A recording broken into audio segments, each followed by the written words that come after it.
웨스트민스터 소요리 문답은 참 그리스도인 어린아이들을 양육하기 위해서 만들어진 책입니다. 이 책 첫 번째 질문은 다음과 같습니다. 사람의 제1되는 목적이 무엇입니까? 사람의 제1되는 목적이 무엇입니까? 그러니까 우리 인생의 가장 최고되는 목적이 무엇입니까? 하고 물어보고 있습니다. 그것에 대한 답변으로는 하나님을 영화롭게 하고 그분으로 인하여 영원히 즐거워하는 것. 그러니까요, 우리가 하나님을 예배하고 우리의 온 삶을 통하여서 하나님을 예배하고 하나님께 드리는 예배로 인하여서 우리의 삶이 기쁘고 행복한 것이라고 고백하고 있습니다. 저는 지난 2주간 이제 부임하면서 유초등부 학생들과 또 학부모님들을 전화와 영상통화로 신방하였습니다. 그러면서 각자의 안부를 묻고 또 각자의 기도 제목과 신앙의 이런 어려움들을 여쭤보았는데요. 여러 답변들이 있었지만은 공통적으로 가장 많이 답변해 주신 것이 무엇이었냐면은 전도사님, 하나님께 드리는 이 공예배가 너무 어려워지고 있으니까 내가 진짜로 신앙으로 온전히 살아가고 있는지, 내가 경건하게 살아가고 있는 것이 맞는지, 이것이 정말 너무 힘들고 어렵습니다 라고 많이들 답변해 주셨습니다. 오늘 시편 42편 우리에게 주신 본문 말씀에 나오는 이 시를 노래한 시인 또한 우리와 비슷한 심정으로, 어쩌면 우리보다 더욱더 처절한 심정으로 이 슬픈 노래를 노래하였습니다. 이 시편에 나오는 시인 또한 나 시인이 하나님께 온전히 예배드리고 싶은데 예배를 드릴 수 없는 상황 가운데 있습니다. 그리고 오히려 사람들에게 하나님의 이름이 조롱받고 나 자신도 사람들 사이에서 부끄럽게 마치 잘못을 저지른 죄인처럼 숨어 지내면서 살아가는 그런 시인의 모습을 볼 수 있습니다. 이 시인은 낙심과 불안의 슬픔 가운데서 자신의 신앙을 다잡으려고 내 영혼아 어찌하여 낙심하며 불안해하느냐 하면서 자신에게 책짓질을 하고 있지만은 여전히 이 고통스러운 상황은 나아지지 않고 있습니다. 우리는 오늘 본문 말씀을 통하여서 그렇다면 이 시인이 어떻게 자신의 신앙을 회복하고 하나님께 다시 소망을 두었는지 이것을 한번 잠시 나눠보길 원합니다. 먼저 1절 말씀입니다. 하나님이여 사슴이 시냇물을 찾기에 갈급함같이 내 영혼이 주를 찾기에 갈급하니이다. 아멘. 오늘 말씀의 시인은 하나님을 찾기에 갈급해하고 있습니다. 1절 말씀에 나오는 시냇물은 우리가 이 시냇물을 상상할 때 보통 산골짜기에서 졸졸졸졸 흐르는 시원한 계곡물을 생각할 수 있는데요. 사실 이 시냇물의 의미를 해석해 보면은 저 메마른 광야 땅 가운데 겨우 숨어 있는 저 구덩이와 같은 골짜기라고 부르기도 힘든, 시냇물이라고 부르기도 힘든 그런 골짜기에서 겨우 쫄쫄쫄쫄 이 사슴이 겨우 한 모금 죽일까 말까 하는 그런 시냇물을 의미하고 있습니다. 그러니까요, 지금 이 사슴은요 얼마나 절박하냐면요, 그 쫄쫄쫄쫄 겨우 흐르는 한 모금 될까 말까한 이 물마저도 없으면은 당장이라도 죽을 것 같은 그런 절박한 상황 가운데 놓인 사슴입니다. 시인은 자신이 하나님을 갈급해하는 상황이 이 사슴과 같다고 노래하고 있습니다. 시인은 2절에서 더욱 자세하게 노래하고 있습니다. 내 영혼이 하나님 곧 살아계시는 하나님을 갈망하나니 내가 어느 때에 나아가서 하나님의 얼굴을 배울까. 아멘. 나의 영혼이 살아계시는 하나님, 그러니까요 살아계시는 하나님은 영원히 어제도 오늘도 앞으로도 살아계셔서 역사하시는 하나님을 의미하면서 동시에 생명의 근원 되시는 하나님, 온 세상 만물을 창조하신 하나님, 그리고 나의 코에 한 줌의 이 생기를 불어넣어 주시고 지금도 나의 삶을, 나의 인생을 주관하시는 하나님, 이 하나님을 고백하고 있습니다. 나의 생명 되신 하나님, 내가 어느 때에 가서야, 내가 언제가 돼서야 하나님께 진정으로 예배드릴 수 있겠습니까? 내가 어느 때에 가서야 하나님께 예배드릴 수 있겠습니까? 시인은 지금 자신이 하나님께 예배드리지 못하는 상황에 대해서 자신의 생명 되신 하나님께 울부짖으며 고백하고 있습니다. 시인의 이러한 상황들이 우리의 모습들과 우리 현재 모습들과 많이 다르지 않다고 느꼈습니다. 하나님께 예배드린 것, 하나님께서 우리 삶 가운데 공급해 주시는 이 영적인 양식을 우리가 공급받는 것, 이것에 지금 우리가 현실적으로 어려움에 처해 있지 않습니까? 하나님께서 주시는 양식이 너무나도 갈급합니다. 시인은 애통해합니다. 우리도 지금 마찬가지로 애통해하고 있습니다. 하루하루를 살아간 것이 참 어렵습니다. 때로는 내가 과연 크리스찬이 맞는가? 내가 과연 신앙의 삶을 올바르게 살아가고 있는 것이 맞는가? 제가 서론에서 말씀드렸던 학부모님들이 저에게 하셨던 질문, 내가 과연 참 신자로 잘 살아가고 있는 것이 맞습니까? 하는 질문들이 우리 삶 가운데 계속해서 있습니다. 내가 지금 제대로 살고 있는 것이 맞기는 한가? 그렇기에 우리가 더욱 갈급한 것은, 우리가 더욱 원하는 것은 바로 하나님의 사랑과 은혜입니다. 하나님의 말씀을 우리가 더욱 갈급하게 원하고 있습니다. 이 목마른 사슴이 당장 이 한 모금의 물이 없으면 죽을 것 같은 것처럼, 우리가 당장 하나님의 말씀이 없고 하나님의 사랑이 없으면 당장이라도 죽을 것 같은 상태, 이 상황을 시인은 노래하고 있습니다. 3절 말씀입니다. 사람들이 종일 내게 하는 말이 너의 하나님이 어디 있느뇨 하오니 내 눈물이 쥐하로 내 음식이 되었도다. 아멘.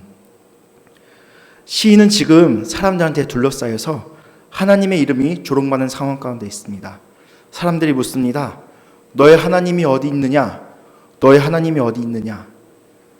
이 표현은 굉장히 완곡된 표현인데요. 부드럽게 순화된 표현인데요. 직접적으로 말하면 이런 뜻입니다. 너의 하나님이 있기는 하냐? 너의 하나님이 존재하기는 하냐? 사람들은 지금 하나님의 존재를 부정하면서 실존하신 하나님을 없다고 얘기하고 있습니다. 그런데요, 이 시인은 이 상황 가운데서 너무나도 고통스럽습니다. 시인은 분명히 하나님께 얘기했습니다. 하나님, 나 당장 한 모금의 하나님의 말씀이 없으면은, 한 모금의 하나님의 사랑이 없으면은 당장 죽을 것 같습니다 하고 얘기하고 있는데, 하나님께서는 도리어 이 시인에게 밤낮으로 쓴 눈물을 먹게 하십니다. 이 시인은 사람들의 조롱 가운데, 너의 하나님이 있기는 하냐 하는 조롱 가운데 밤낮으로 쓴 눈물을 마시고 있습니다. 기독교인에 대해서 물론 하나님을 거부한 사람들이 옛날부터 있었습니다. 하지만 오늘날에 이르러서 더욱더 우리가 믿는 하나님에 대한 공격이 너무나 심해지고 있습니다. 심지어는 처음에는 예수쟁이라고 욕하고 기독교인들에 대해서 심한 말로 욕을 했지만, 이제는 세상 사람들이 하나님의 존재까지도 망령되이 일컬으면서 하나님을 부정하고 있습니다. 우리들은 이런 상황 가운데서 이 시인의 모습과 같이 밤낮으로 울부짖으면서 낙심하는 순간들이 많이 찾아오고 있습니다. 4절 말씀입니다.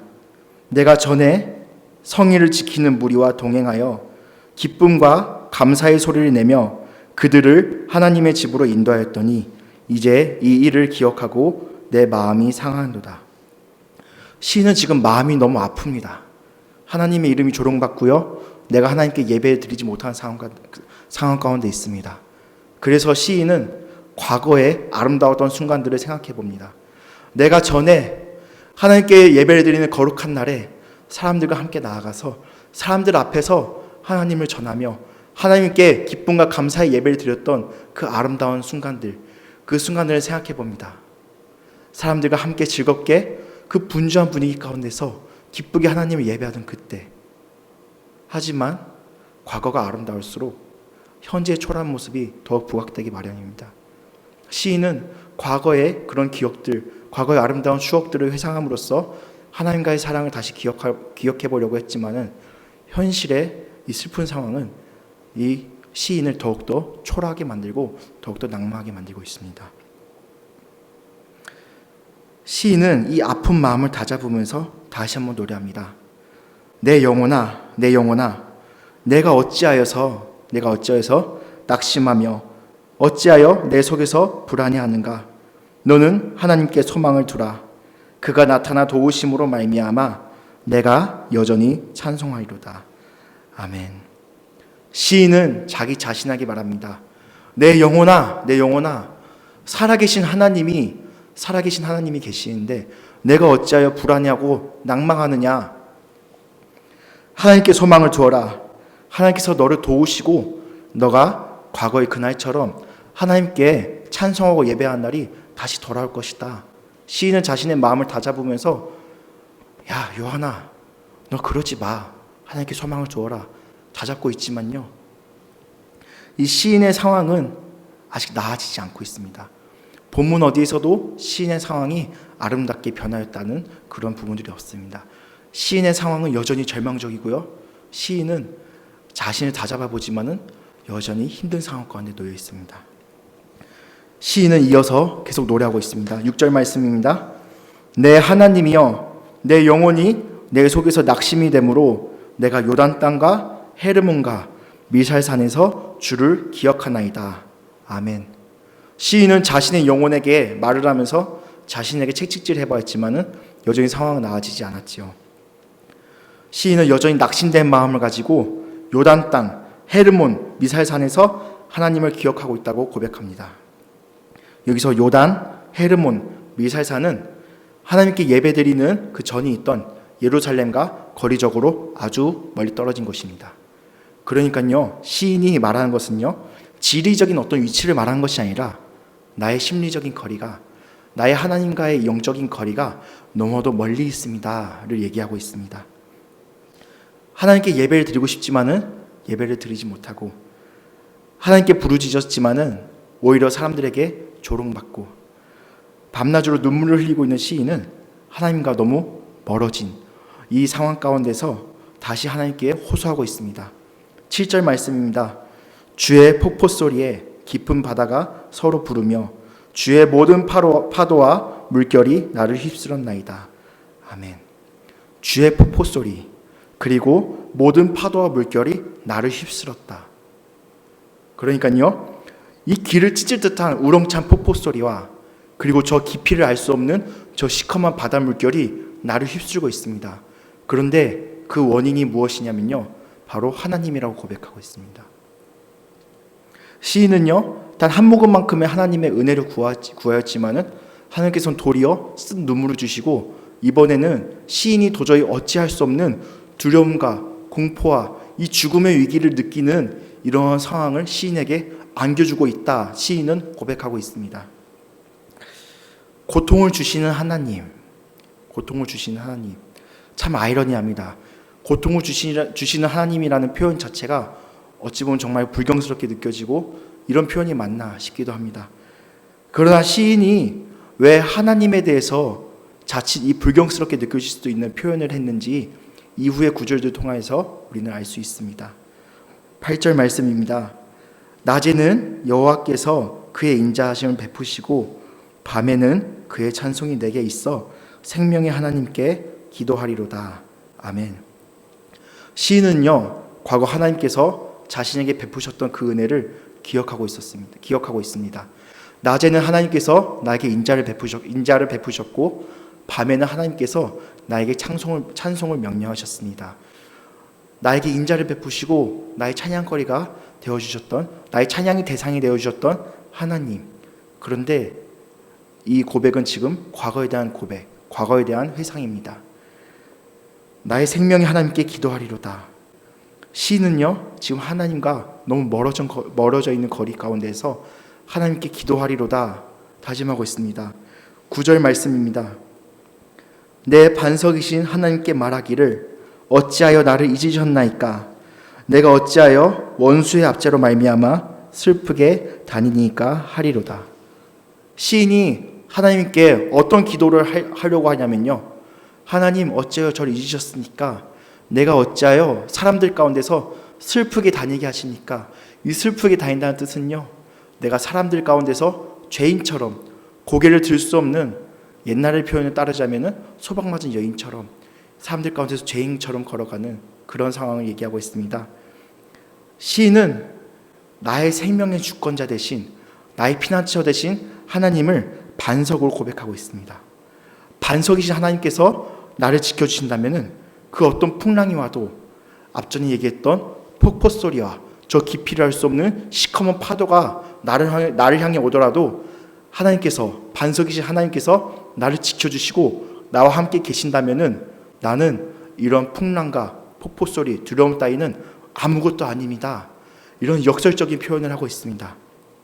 그러니까요, 시인이 지금 왜 가장 고통스럽냐면요, 사람들이 자신에 대해서 욕을 하고 하나님 이름을 망령되이 일컫는 것, 이것도 물론 고통스럽지만은 이것이 본질적인 문제가 아니었습니다.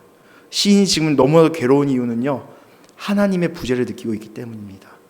항상 자신과 함께 계셨던 하나님, 이 하나님이 나와 함께 계신다면은 어떤 어려움이어도 난 이겨낼 수 있는데, 반석 되신 하나님께서, 피난처 되신 하나님께서 나와 함께 계신다면은 이런 것들은 아무것도 아닌데, 시인은 지금 하나님과 너무나도 멀리 떨어진 이 상황, 이것이 너무나도 고통스러운 것입니다. 다른 어떤 것보다도 가장 고통스러운 것, 바로 하나님의 부재를 느끼는 이 순간입니다. 그런데요, 재미있게도요, 하나님께서 나와 계시지 않기 때문에, 하나님께서 부재하시기 때문에 내가 너무나도 고통스럽습니다. 이 표현을요, 반대로 바꿔서 말한다면요, 앞전에 말씀드린 대로 내가 아무리 고통 가운데 있을지라도 하나님께서 계신다면요, 나는 어떠한 것도 이겨낼 수 있습니다. 아름다운 믿음의 고백입니다. 하나님은 나의 반석이십니다. 시인이 비록 슬픈 상황 가운데, 하나님께 버림받은 것 같은 이 무섭고 두려운 상황 가운데 있지만요, 하나님께서 나와 함께 계신다면 나는 어떤 것도 두렵지 않습니다. 고백하고 있습니다. 10절 말씀입니다. 내 뼈를 찌르는 칼같이 내 대적이 나를 비방하여 늘 내게 말하기를 내 하나님이 어디 있느냐 하는도다. 아까는 사람들이 너희 하나님이 어디 있느냐 조롱하였습니다. 이번에는 대적들이 항상 매일같이 나를 따라다니면서, 나의 원수들이, 나의 대적들이 너희 하나님이 어디 있느냐 조롱하고 있습니다. 그런데요, 이전에는 사람들의 이 조롱거리가 나에게는 눈물거리로 끝났지만은 지금 하나님께서 나를 버리신 것 같은 이 하나님의 부재를 느끼는 이 고통스러운 상황, 이 상황 가운데서 사람들이 조롱할 때 시인은 어떤 고통을 느끼고 있냐면요, 나의 뼈가 바스러지는 것 같다라고 얘기하고 있습니다. 성경 말씀에는 내 뼈를 찌르는 칼같이라고 되어 있지만은 원어를 해석하면은 내 뼈 속에 단검이 있는 것 같다. 내 뼈가 박살나는 것 같다. 살아있는 사람의 뼈가 박살나면은 얼마나 고통스럽겠습니까? 시인을 정말로 절망하게 했던 것은 하나님과 나와 함께 계시지 않는 것 같은 이런 두려움이었고요. 이런 두려움은 시인에게 내 뼈를 박살내는 것 같은 그런 고통스러운 상황이라고 고백하고 있습니다. 시인은 하나님께 울며 부르짖으면서 떨면서 다시 한번 고백하고 있습니다. 내 영혼아, 내 영혼아, 내가 어찌하여 낙심하며 어찌하여 내 속에서 불안해하는가? 너는 하나님께 소망을 두라. 나는 그가 나타나 도우심으로 말미암아 내 하나님을 여전히 찬송하리로다. 아멘. 시인은 자신을 다시 한번 다잡아 봅니다. 하나님의 사랑을 갈급하게 구하고 있습니다. 하나님의 은혜를 구하고 있습니다. 하지만 현실은 그렇지 않습니다. 하나님께 나아가지 못하고 있고요, 원수의 압박과 원수의 조롱 가운데 있습니다. 심지어는 하나님과 너무나도 멀리 떨어진 것 같은 이러한 공포 가운데, 두려움 가운데 있습니다. 시인은 다시 한번 자신을 다잡고 말합니다. 내 영혼아, 내 영혼아, 어찌하여 낙심하면서 어찌하여 불안해하는가? 너희 하나님께 소망을 두어라. 너희 하나님께 소망을 두어라. 너희 하나님께서 너를 도우심으로 말미암아 내가 하나님께 다시 찬송하는 날이 돌아올 것이다. 시편 42편의 분위기는 전반적으로 슬프고 우울합니다. 그러면서도 시인은 이 우울하고 슬프고 애통한 가운데서 하나님을 붙잡으려고 처절하게 몸부림치고 있습니다. 사방에서 얘기하고 있습니다. 너희 하나님이 어디 있느냐? 시인 자신도 이 신앙의 어려운 가운데, 신앙의 위기 가운데 있습니다. 하나님과 너무나도 멀리 떨어진 것 같다. 이 위기 가운데서 시인은요, 하나님과의 이 관계를 지속하기 위해서, 살아계신 하나님을 믿기 위해서 신앙의 몸부림치고 있는 것입니다. 그런데요, 이 신앙의 위기 가운데, 자신의 신변의 위기 가운데 몸부림치는 이 시인의 모습이 전혀 낯설지가 않습니다. 왜냐하면요, 성경에 나오는 많은 인물들, 왜 하나님께서 성경에 나오는 인물들을, 성경에 나오는 이야기들을 다른 종교의 다른 신화처럼 신들의 이야기나 어떤 초월적인 존재들의 이야기가 아니라 왜 사람의 이야기를 주셨을까요? 바로 성경 속에 나오는 인물들 또한 우리와 같은 성정을 가진 사람들이었고요. 그 사람들 또한 낙심과 신앙의 위기 가운데 있었습니다. 창세기에 나오는 여러 인물들, 특히 형들의 계략 때문에 구덩이에 빠져서 하나님께 울면서 기도하던 요셉이 그러했고요.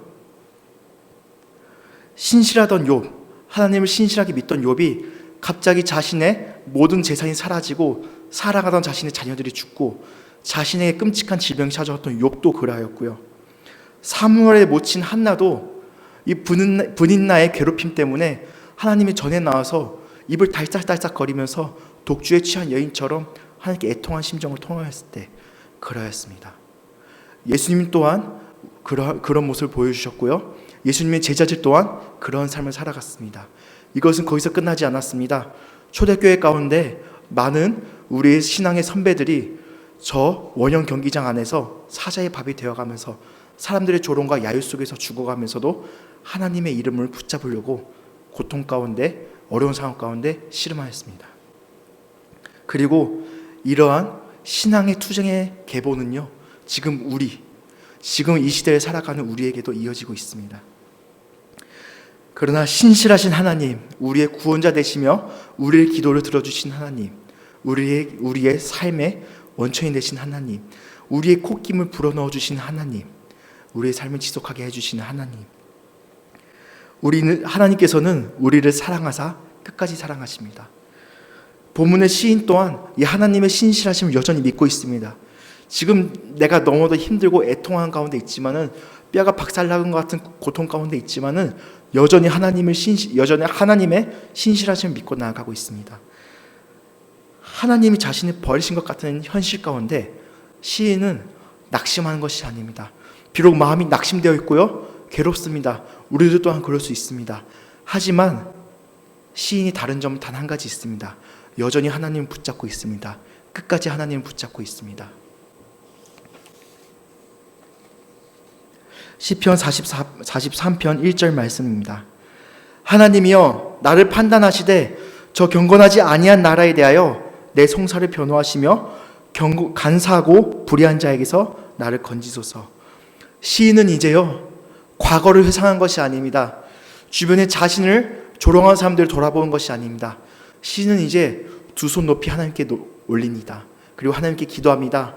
하나님, 나를 대적하는 저 하나님을 부정하는 저 악한 무리에게서 나를 건져내 주소서. 나를 구원하여 주소서. 나의 억울함을 풀어주소서. 시인은 이제 두 손 높이 하나님께 올려드립니다. 그리고 끝내는 하나님께서 자신을 구원해 주실 것을 확신하고 있습니다. 2절과 3절 말씀입니다. 주는 나의 힘이 되신 하나님이시거늘 어찌하여 나를 버리셨나이까? 내가 어찌하여 원수의 억압으로 말미암아 슬프게 다니나이까? 주의 빛과 주의 진리를 보내시어 나를 인도하시고 주의 거룩한 산과 주께서 계신 곳에 이르게 하소서. 아멘. 시인은 하나님께 간절히 기도합니다. 하나님, 제가 원수의 억압으로 말미암아 제가 죄인처럼, 정말 잘못을 저지른 사람처럼, 부끄러운 사람처럼 사람들 사이에서 숨어 다니면서 억울한 가운데 살고 있습니다. 하나님의 구원의 빛과 하나님의 진리의 말씀으로 나를 인도하여 주소서. 하나님의 구원의 빛과 하나님의 진리의 말씀으로 나를 주의 저 거룩한 산 시온성에 이르게 하여 주소서. 하나님의 거룩한 산 시온성, 이 시온성은요, 예루살렘을 의미하고요, 예수 그리스도께서 왕 되신 그곳을 의미하고요, 하나님 나라를 의미하고 있습니다. 하나님 나라를 의미하는 것은요, 다른 어떤 것이 아닙니다. 나의 걱정이 아닙니다. 나의 과거를 돌아보는 그런 추억들이 아닙니다. 내가 세상을 바라보면서 불안해하고 낙심해하는 것은 하나님의 나라로 인도하지 못합니다. 하나님의 나라로 인도한 것은요, 오로지 하나님의 그 능력으로 말미암아 이루어지는 구원과 하나님의 말씀, 진리의 말씀밖에 없습니다. 하나님의 나라로 인도한 것은 오로지 하나님의 구원의 빛과 하나님의 진리밖에 없습니다. 시인은 시의 마지막에 다시 한번 노래합니다. 내 영혼아, 내 영혼아, 내가 어찌하여 낙심하면서 어찌하여 내 속에서 불안해하는가? 너는 하나님께 소망을 두라. 그가 나타나 도우심으로 말미암아 내 하나님을 여전히 찬송하리로다. 아멘. 오늘 본문 말씀에서 이 후렴 부분은 무려 3번이나 반복되고 있습니다. 그런데요, 이 후렴 부분은 처음에는 자신이 채찍질하고요, 두 번째도 자신이 채찍질하면서 야, 요한아, 왜 하나님을 바라보지 못하냐? 왜 불안해하고 왜 낙심하고 두려움에 떨고 있느냐? 저 하나님을 바라보아라. 이렇게 자신을 다잡고 있지만은 여전히 불안 가운데 있고 막막한 가운데 있습니다. 하지만 이 마지막 시인이 고백하는 내 영혼아, 내가 어찌하여 낙심하며 어찌하여 내 안에서 불안해하느냐? 너는 하나님께 소망을 두어라. 다른 어떠한 것이 아니라 하나님께 소망을 두어라. 그가 나타나 구원의 빛을 베푸시고 하나님의 진리로 말미암아 내 하나님을 여전히 찬송하리로다. 하나님의 그 아름다운 거룩한 산 시온성에서 너는 하나님을 영원히 찬송하리로다. 이제는 시인의 두려움과 시인의 어떠한 상황들은 모두 다 사라지고 시인의 마음 가운데는 하나님의 소망만 있습니다. 그런데요, 우리가 짚고 넘어갈 때 부분들은요, 여전히 시인의 상황은 직접적으로 나아졌다는 묘사가 없습니다. 시인은 어쩌면 여전히 사람들의 조롱과 어쩌면 여러 가지 억압과 핍박 가운데 있을 수도 있습니다. 하지만은 시인의 영혼은요, 더 이상 불안과 낙심 가운데 있지 않습니다. 왜냐하면요, 두 손을 높이 하나님께 올려드렸기 때문입니다. 나의 인생의 근원 되시는 하나님, 나의 생명의 주권자 되시고 나의 이 모든 만물을 창조하시고 나의 이 숨을 이어가게 하시는 하나님, 이 하나님께 나의 인생을 모두 맡겨드렸기 때문입니다. 따라서 이 시인은 더 이상 낙심하며 불안하지 않습니다. 사랑하는 더시티 사랑의 교회 믿음의 선배님들, 그리고 신앙의 가족 여러분들, 시인의 고통은 우리가 매일같이 겪고 있는, 어쩌면 지금 이 순간에도 성도님들께서 겪고 계시는 아픔과 많이 닮아 있습니다. 하나님을 나의 구주로 영접했고 하나님께서 여전히 살아계신 것을 믿으며 하나님 나의 반석이시고 나의 피난처이심을 고백하고 있지만은 여전히 낙심하고 불안 가운데 살고 있지 않습니까? 그러나 이러할 때 우리가 이 시인의 마지막 고백처럼 우리가 두 손을 하나님께 높이 올려드리며 하나님께 의지하며 하나님께 우리의 모든 것을 아뢰어야 될 때라고 저는 나누고 싶습니다. 하나님의 말씀을 더욱 사모하며 하나님께 더욱더 기도로 부르짖으며 우리 신앙의 공동체 가족들을 사랑으로 돌보면서 우리가 이 어려운 시기를 함께 이겨나가고자 합니다. 하나님께서는 우리는 비록 아직 현실적으로 어려운 가운데 있고 계속 낭만하고 불안하고 어려움 가운데 떨 수도 있습니다. 하지만요, 하나님께서는요, 우리가 아바 아버지라 부를 수 있는 그 이름을 주셨습니다. 우리의 반석 되시고 피난처 되시는 그 이름을 주셨습니다. 우리가 하나님께 소리 높여 기도드릴 수 있는 그 이름을 우리에게 허락해 주셨습니다. 말씀을 맺겠습니다. 우리와 같이 심령이 가난하고 애통하면서 박해받는 사람들에게 예수 그리스도께서는 말씀하셨습니다. 마태복음 5장 3절부터 10절까지 말씀입니다. 화면을 보시면서 다 같이 봉독하도록 하겠습니다. 심령이 가난한 자는 복이 있나니 천국이 그들의 것이며 애통한 자는 복이 있나니 그들이 위로를 받을 것이며 온유한 자는 복이 있나니 그들이 땅을 기업으로 받을 것이며 의에 줄이고 목마른 자는 복이 있나니 그들이 배부를 것이며 긍휼히 여긴 자는 복이 있나니 그들이 긍휼을 여김을 받을 것이며 마음이 정결한 자는 복이 있나니 그들이 하나님을 볼 것이요 화평하게 하는 자는 복이 있나니 그들이 하나님의 아들이라 일컬음을 받을 것이며 의를 위하여 박해를 받는 자는 복이 있나니 천국이 그들의 것임이라. 아멘. 하나님 나라는요, 심령이 배부른 자의 것이 아닙니다. 하나님 나라는요, 애통한 자의 것이고요, 심령이 가난한 자의 것입니다. 우리와 같이 가슴을 치면서 하나님을 소망하는 자들에게 하나님께서는요, 저 하나님 나라의 소망을 보여주셨습니다. 예수 그리스도를 통하여서, 성령 하나님을 통하여서 우리에게 저 하나님 나라를 바라볼 수 있고 하나님 나라를 소망할 수 있게 하셨습니다. 하나님 나라는 오늘을 살아가는 우리에게 이미 임재하셨습니다. 우리가 하나님의 임재하심을, 하나님의 통치하심을, 하나님께서 우리의 인생의 주관자 되심을 우리가 인정하며 살아갈 때 우리가 하나님의 임재하심을 누리며 살아갈 수 있습니다. 그리고 예수 그리스도께서 이 땅 가운데 마지막으로 다시 오시는 그날, 우리가 그날을 소망하면서 살아갑니다. 예수 그리스도께서 이 땅 가운데 다시 오시는 그날, 우리의 모든 억울함, 우리의 모든 괴로움, 우리의 모든 것들을 사랑으로 안아주시면서 잘하였도다 충성된 종아, 안아주시면서 우리를 위로해 주실 것을 우리는 그 날을 사모하면서 나아갈 것입니다.